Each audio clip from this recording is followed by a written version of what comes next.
মৰমৰ ছাত্ৰ-ছাত্ৰীসকল, আজি মই তোমালোকক শিকাবলৈ লৈছোঁ এই যে দেখিছা গুলপীয়া, হালধীয়া, এইফালে ৰঙা ফুলবোৰ যে দেখিছা, এই ফুলবোৰৰ বিষয়ে এটি কবিতা আকাৰত আমি আবৃত্তি কৰিম। আৰু তোমালোকে বাৰু এই ফুলবোৰ চিনি পাইছানে? কি ফুল? মই কৈ গৈছোঁ শুনা। এইপাহ যে দেখিছা, এইপাহ হ'ল জবা ফুল। জবা ফুল কেনেকুৱা বাৰু? এইপাহ ৰঙা দেই, জবা ফুলপাহ ৰঙা।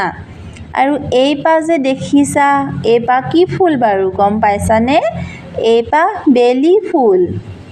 আৰু এইয়া পদুম ফুল। পদুম ফুল পানীত ফুলে। এয়া পানীত পদুম ফুল দেখিছা? আৰু পানীত ভেট ফুলো ফুলে। ভেট ফুল বা পদুম ফুলপাহতকৈ অকণমান সৰু দেখিছা? এইপাহ ভেট ফুল। এইপাহ হৈছে নাৰ্জী ফুল। আৰু এইয়া গোলাপ ফুল। এইপাহ হৈছে কপৌ ফুল। আৰু এইপাহ হৈছে শেৱালি ফুল। তোমালোকে ফুলবোৰ চিনি পালানে বাৰু? এতিয়া আমি কবিতাটো আবৃত্তি কৰোঁ আহাচোন।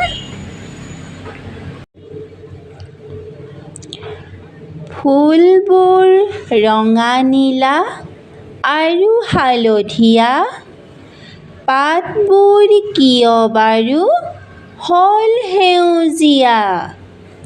পখিলাই উলাহত হালি জালি নাচে, ফুলৰ লগত বাৰু কিনো কথা পাতে?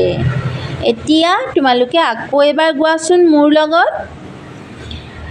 ফুলবোৰ ৰঙা, নীলা আৰু হালধীয়া, পাতবোৰ কিয় বাৰু হ'ল সেউজীয়া?